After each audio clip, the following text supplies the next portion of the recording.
So this whole time, I thought Tommaso Ciampa was like in his 40s or going on 50 or something like that. This dude's 35. That's 2 years older than I'm 33, and his hair looks like that. Man, oh my God, who stressed you out, dude? Are you okay? Have you been drinking enough water? Oh my God.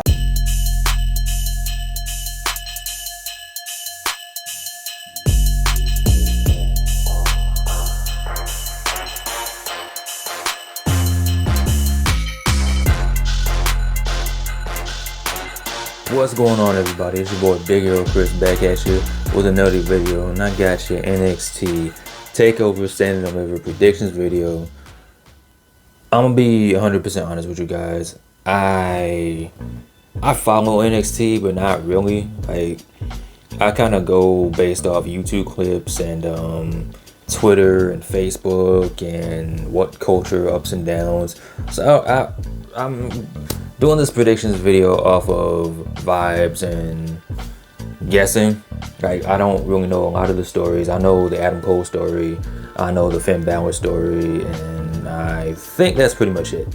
So this is just me kind of just guessing, going off of who I think is going to win. But before I get into the meat of the video, if you are new to the channel, go ahead and subscribe, leave me a thumbs up, ring that notification bell. Yeah, like I said, I haven't really been following NXT. I think the last full NXT thing I watched was the last takeover, which was Vengeance Day.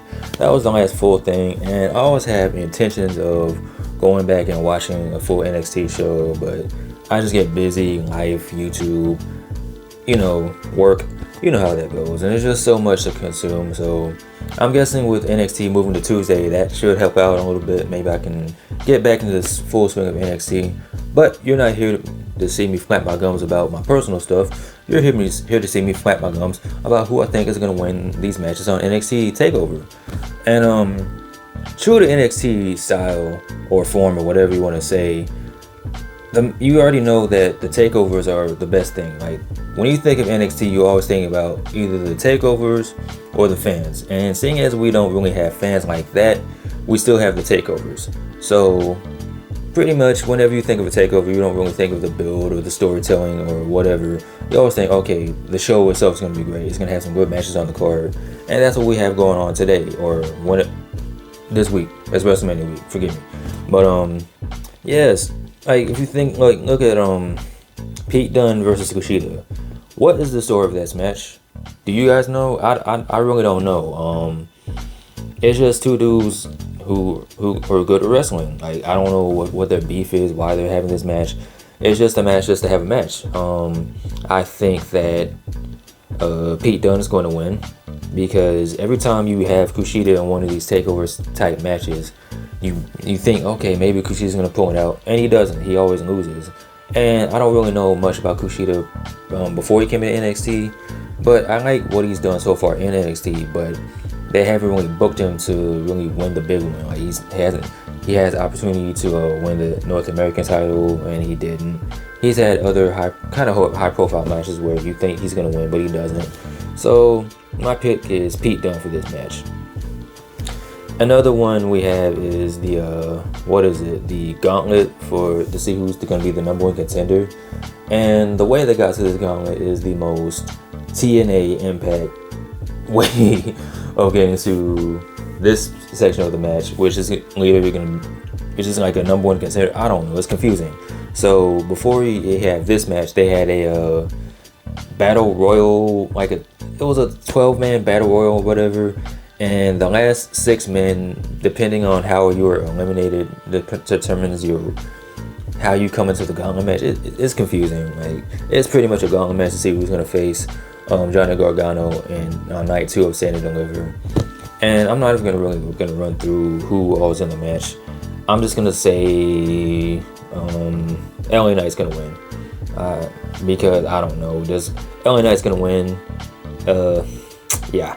And as far as for him going against Johnny Gargano, well, hold up, let me rewind. I think either it's going to be LA Knight or Dexter Lumis. One of the two. One of those two guys is going to win the gauntlet match and then go on to face Johnny Gargano on night 2. But either way, no matter who wins the gauntlet match, whether it's Dexter Lumis or LA Knight, I think that we're gonna see a new a new North American champion. Because if Johnny wins, what else is there left for him to do? Like, who else can he go up against? Who else is there left for him to face? Like, he's beaten everybody. So if you want to have LA Knight win or Dexter Lumis win and then have Johnny chase the title again, whatever, that's fine. But I don't think he's walking out as North American champion. We're gonna have a new champion. It's either gonna be Dexter Lumis or LA Knight. Next, we have a triple threat tag team match for the vacated tag team titles. The previous champions, what are their names? The guys that were hanging out with Pete Dunne. I'm blanking on the names. Forgive me. I'm sorry. But I think it was Orny Lorcan. Either Orny Lorcan or the other dude. One of them got injured and they had to vacate the titles. So now we're having a triple threat tag team match to see who's going to be the new tag team champions. And I feel like MSK is going to walk out with this one. They're hot. They're like the hot tag team going on right now. I've been really impressed with what I've seen with these guys so far. I really enjoy their match at St. Valentine, the Vengeance Day pay-per-view, whatever. I think they're gonna win. They're gonna pull it out. What else? You have the NXT Women's Tag Team Championships are on the line. You have The Way featuring Candice LeRae and Indy Hartwell going up against the challengers of Ember Moon and Shotzi Blackheart. And this is another thing I really don't care for. I don't really care because they haven't really given me a reason to care about the women's tag team championships because of the way they introduced the tag team championships. I don't think I really got a chance to talk about this. Matter of fact, I didn't. So real quick, how they introduced it was you have Raquel Gonzalez and Dakota Kai. They were the inaugural NXT Women's Tag Team Champions, and they ended up losing the same night that they were crowned as the Tag Team Champions to Ember Moon and Shotzi Blackheart. And I'm like, why would you go about introducing your new tag team titles this way? Why not just have these two face off in a match, and whoever won that match, they will be the new tag team champions, instead of just saying, okay, you guys are the tag team champions, cite yoink, now Ember Moon and Shotzi the tag team champions. So now you have The Way saying, okay, now we want to be tag team champions, and Indy and Ember Moon are like, okay, cool. So now they're having a match, and there's no real, again, theme of there's no real build to what's going on the show. Yeah, I think that The Way is going to pull this one out. They're going to be the new tag team champions. Simply because I really don't care about Ember and Shotzi. I know Shotzi has a tank. That's cool and all, but other than that, I don't care. So we're going to have new tag team champions. Next, we have Tommaso Ciampa and Walter. His name is always in all caps, so you have to kind of say it with emphasis, you know, Walter. This is going to be a hard-hitting, beat 'em up, shake 'em down. I don't know how to really describe this. It's gonna be physical.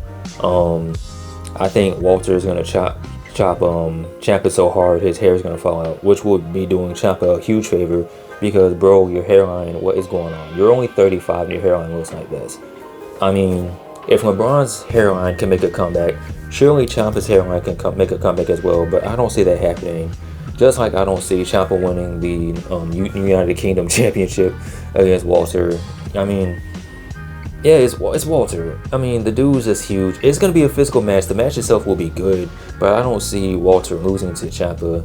Like I said, hopefully he either chops Ciampa so hard that his hair either falls out or a new hairline just magically appears and just fixes Ciampa's hair problems because, bro, just cut it. I'm not one to tell you anybody what to do with their hair, but just cut it, man. It's time.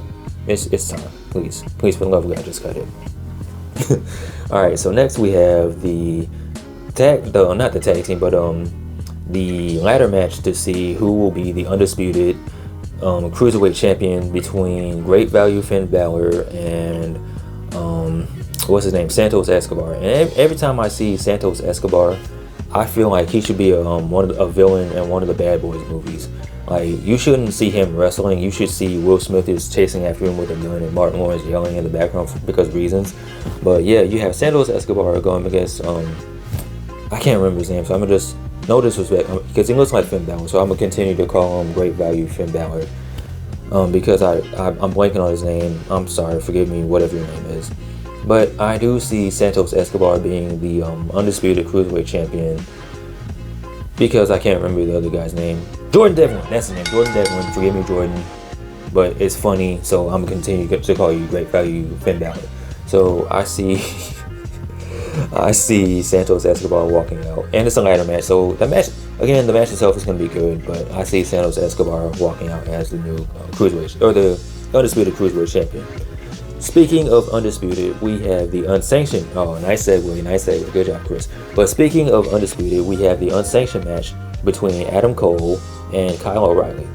Now, you've heard me talk about the other matches and saying that there has been little to no real build with the other matches, whereas this match is the total opposite. You have the implosion of the Undisputed Era. You have Adam Cole turning his back on Kyle O'Reilly. This story is just all there. They've made it extremely personal between these two, and if I can keep it 100,000% honest with you guys, I really don't know who's gonna win. And it's not just me being like, I don't know. I legit, like, it really could go either way. Either Kyle could win or Adam could win. If I had to pick, just to make a pick for prediction's sake, I'm gonna rock with Adam Cole. But the match itself, it's probably gonna be the best match on the card. Yeah, it's gonna be the best match on the card. I don't know about match of the year. I'm not gonna overhype it like that and say match of the decade. But you know, the two guys involved, they're gonna bring the heat. It's gonna be a dope match. Best match of the card. Yeah, I'm just go with that. And who did I say? Adam Cole's gonna win. Next you have the women's championship match between Io Shirai and Raquel Gonzalez. And I see with my, or should I say, I spy with my 4 eyes a new women's champion in Raquel Gonzalez, because this is a perfect opportunity to build a new superstar. I mean, Io Shirai at this point has had a over 300-day reign as NXT Women's Champion, and she's beaten everybody. She's gone through everybody, the Toni Storms, the Ember Moons. She's gone through them all. So at this point, what else is there left for her to do except to lose to Raquel Gonzalez and just start and just have just build a new star? And Raquel, I mean, girl's massive. She's huge. So I see her going over, being the new NXT Women's Champion. Yeah. Finally, we have the main event between Finn Balor and Karrion Kross. Now, who do I see walking out as the NXT champion? This is another match that could go either way for different reasons, because you could have possibly Finn Balor come out as the Demon and then beat Karrion Kross, and then Karrion Kross goes to either Raw or SmackDown and just does his thing on one of the other two brands. Or you can continue with the theme of guys coming after championships that they were forced to give up. You have Edge on the WrestleMania card with that storyline, and then you have Karrion Kross in this for this perspective of the fact that he had to give up his championship because of injury. So it really could go either way with Karrion Kross. I'm gonna pick Karrion Kross. No. This is tough, because it really could go either way, man. I mean, yeah, you have Karrion Kross win, but then what?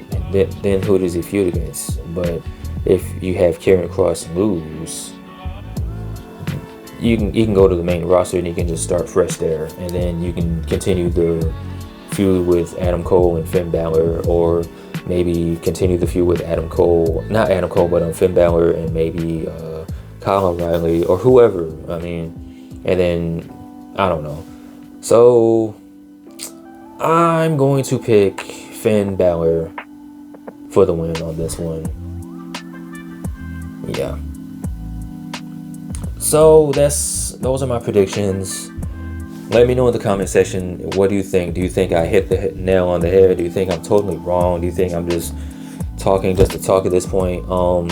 What do you guys think? What do you think? Who do you think are going to win some of these matches going on Takeover? What do you think is going to be the outcome? Do you think that Takeover is going to be better than WrestleMania? Do you think that Takeover... That's another thing I want to talk about real quick. Because I understand it's WrestleMania week. And I know that you're going to have one night of Takeover on USA and the other night on the network. Because content, right? But in my personal opinion, I don't feel like this needs to be a 2-night show. If you knock out the Gauntlet thing, the Gauntlet number 1 contenders match, then you could possibly have this on one show or one night. Just make it a 1-night deal, but I don't know. Also, I think it's NXT's last night on Wednesdays.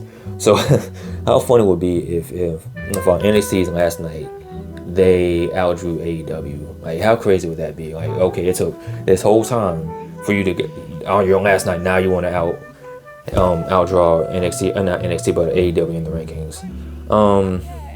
That would be funny. I doubt it's gonna happen, but I mean, it could. No shade, but it could happen. I'm talking too much. I'm rambling. I'm just gonna close out right here. Again, let me know what you guys think in the comment section. Like, comment, subscribe, all that fun jazz. Yeah, can you tell that I'm excited? I mean, I don't want to say I'm not excited. I'm excited. The card looks good, but I'm talking too much again. I'm out. You guys be easy. Enjoy WrestleMania. I got the WrestleMania predictions video coming up too. But in the meantime, be easy. I'm out. Peace.